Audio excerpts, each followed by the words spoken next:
kan udah nggak boleh masuk. Anda maunya apa? Karena itu jelas barang ilegal. Kalau ilegal kan sudah jelas melanggar hukum. Purbaya ini, Pak Menteri Keuangan ini, jangan langsung mengeluarkan statement yang menyakiti hati para pedagang.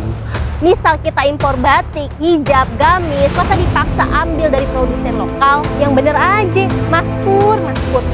Yang kami harapkan ini sebenarnya seperti di negara-negara maju lainnya, thrifting ini dilegalkan.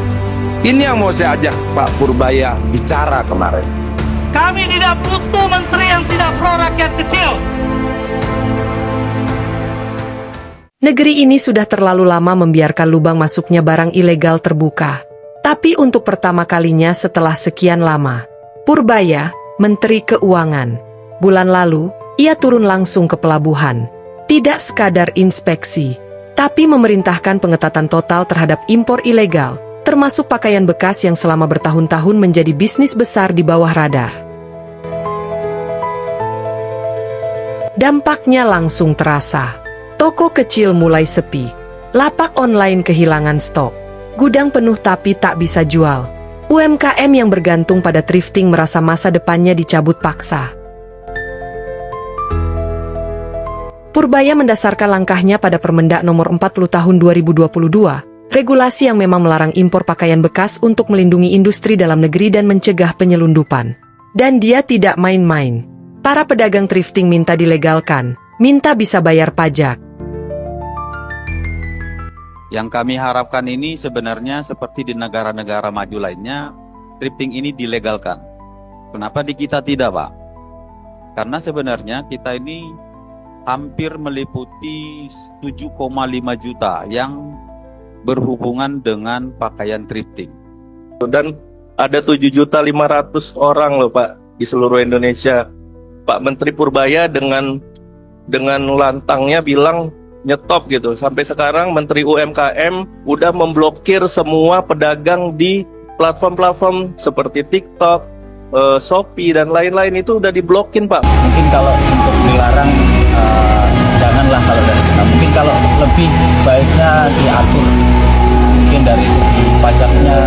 Karena sebenarnya teman-teman sendiri, teman-teman seller, kita mau kok bayar pajak. Karena pasar thrifting bukan soal kaos 30.000. Ini bisnis besar. Ribuan pelaku usaha tersebar di kota besar.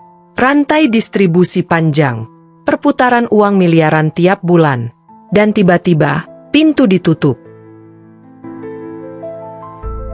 Rupanya banyak juga pedagang itu yang hidup dari situ ya. Pedagang thrifting. Marah-marah sama saya. Katanya, oh ini salah, harus kasih harga, gitu-gitu. Cuman gini, itu mereka mencari keuntungan jangka pendek aja. Dia untung, tapi industri mati. Kalau saya berubah aja jadi barang-barang dalam negeri aja dengan peraturan yang pas ya, dia bisa dagang itu nanti pelan-pelan, industri hidup dan nanti lapangan kerja lebih hidup. Dia juga mungkin bisa usaha yang lain dengan ada yang beli. Karena daya beli masyarakat kita bagus ketika banyak kerjaan di mana-mana. Yang jelas, kalau barangnya ilegal, kita akan tutup. Orang kan bilang, sepatu kan bisa dipakai bagus, murah lagi buat rakyat. Iya, tapi merusak industri kita secara keseluruhan negara kita kan. Saya bilang tadi, 90% domestic demand. Kalau kita buka semua untuk barang-barang produksi asing tadi yang ilegal, ya pasar kita dikuasai asing. Apa kita mau begitu? Gelombang protes muncul. Pedagang mengadu. Pengusaha buka suara. Dan DPR masuk ke panggung. Di gedung parlemen, meja audiensi dibuka. Suara pedagang atau pengusaha thrifting disorot ke nasional. Tanggal 12 November lalu itu Pak Ketua, saya WhatsApp Pak Purbaya. Saya ajak dia untuk kita berdiskusi tentang thrifting. Kenapa? Hasil riset global, sebuah lembaga dunia itu mengatakan 67% generasi milenial dan Gen Z menyukai thrifting. Kata ini menurut saya perlu kita bicarakan. Itulah tugas negara. Pemerintah harus mengambil keputusan tidak karena kepentingan orang per orang, tidak karena keinginan orang per orang, tapi kepentingan bersama yang dibangun di atas kalkulasi data-data, angka-angka, informasi yang benar. Ini yang mau saya ajak Pak Purbaya bicara kemarin. Kenapa saya mau sebelum dia bicara, ini loh datanya. Bagaimana biar kita menata negara ini lebih baik, duduk bareng-bareng dan kumpulkan kebenaran-kebenaran dari setiap angka-angka dan data-data ini. Tapi keinginan baik tanpa didukung dengan data-data yang baik bisa menjadi tidak baik. Dan dengan cepat, narasi berubah dari menutup impor ilegal menjadi Menkeu mematikan mata pencaharian rakyat.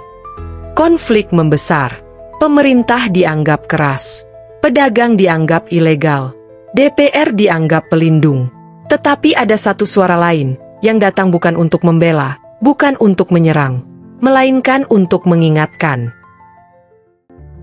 Impor baju bekas itu di tekstil namanya industri hilir. Dia tidak terlampau besar value-nya, tapi dia memukul UMKM. Jadi yang bocor kemarin di Batam dan yang bocor kemarin di Tanjung Priuk itu sesungguhnya juga mesti dilihat secara struktural. Apa peranan Menteri Perdagangan, apa peranan Menteri Perekonomian, karena mereka sendiri punya aturan-aturan yang sampai akhirnya kontainer-kontainer yang sudah ketahan itu terlepas. Nah, kalau Purbaya sekarang kayak gini, mestinya Purbaya juga periksa beberapa menteri, beberapa pihak yang terlibat di situ. Dia tanya mestinya kebijakan-kebijakannya, bukan maksudnya ya? Koordinasi dong soal kebijakannya kayak apa. Begitu juga koordinasi dengan aparat. Asal muasal ini ditahan sama bea cukai. Tapi karena keluar kebijakan tertentu dia jadi legal terlepas. Dari Menteri Perdagangan misalnya. Ada peraturannya dia bisa mengaturkan kayak gitu. Saya lupa nomornya, tapi itu muncul dalam satu kajian saya di depan para industriawan tekstil. Itu kita gelar di situ kelihatan ada kebijakan yang tidak terintegrasi dengan baik. Tapi bukan hanya itu. Di otomotif juga pernah terjadi. Saya tidak perlu sebut nama merek mobilnya. Tapi itu jumlahnya banyak sekali. Beresin dulu bea cukai. Bea cukainya? Bea cukainya beresin.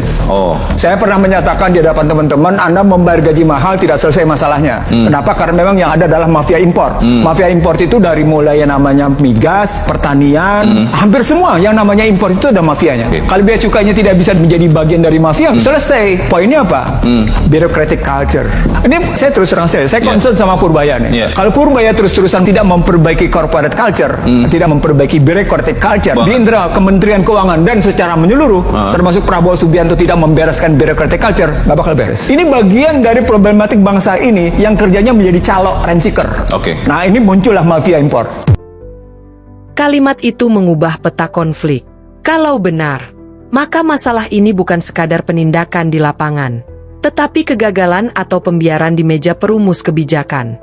Dan jika pembiaran terjadi selama bertahun-tahun, pertanyaannya berubah. Apakah pemerintah sedang memberantas impor ilegal? Atau sedang memperbaiki kesalahan yang selama ini dibiarkan oleh pemerintah sendiri? Kasus ini bukan lagi soal thrifting, bukan soal baju bekas. Ini soal keadilan ekonomi. Jika impor ilegal ditutup, bagus, industri tekstil lokal terlindungi. Jika pelakunya ditindak, bagus, negara berdaulat. Tapi kalau penegakan hanya berhenti pada pedagang kecil, sementara lubang kebijakannya tidak disentuh, maka tidak ada perubahan, hanya pergantian korban. Pedagang dan pengusaha thrifting saat ini seperti terseret banjir yang datang dari hulu. Padahal yang merusak bendungan bukan mereka, melainkan siapapun yang membuat aturan setengah terbuka, setengah dilanggar, setengah dibiarkan. Negeri ini harus memutuskan, apakah perang impor ilegal ini sungguh untuk membangun ekonomi, atau hanya membakar rakyat yang paling lemah? Jika pintunya memang harus ditutup, tutuplah. Kalau ilegal, tindaklah. Kalau merusak industri lokal, hentikan. Tapi jangan berhenti di pasar, berhentilah di sumber masalah. Kalau Permendak 40 2022 adalah dasar, maka pastikan kementerian terkait menjalankan dan mengawasinya, bukan sekadar mengeluarkannya lalu diam.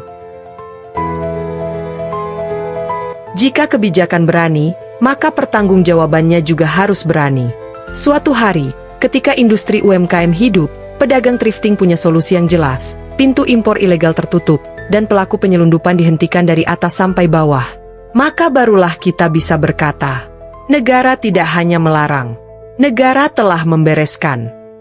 Penegakan hukum lalu lintas perdagangan barang ilegal nih, soal barang bekas, walaupun ada mungkin yang seakan-akan ini menganggap bahwa ini adalah roda perekonomian rakyat, tapi menurut saya justru ini adalah yang mematikan tekstil Indonesia. Jadi bukan berarti kita tidak berpihak pada rakyat. Kalau betul kita berpihak pada tekstil Indonesia, pada rakyat, justru kita harus berhenti menggunakan produk bekas. Selain tidak sehat, juga mematikan industri dalam negeri. Bagaimana misalnya kaos yang baru 30.000 tidak laku, malah orang membeli kaos yang harga 5.000 karena dianggap mereknya merek-merek bagus dari luar, padahal itu barang bekas. Nah ini makanya menurut saya penegakan hukum itu juga masuk. Lalu lintas barang ilegal, kalau kita harus masukkan ini sebagai bagian dari barang ilegal menurut saya.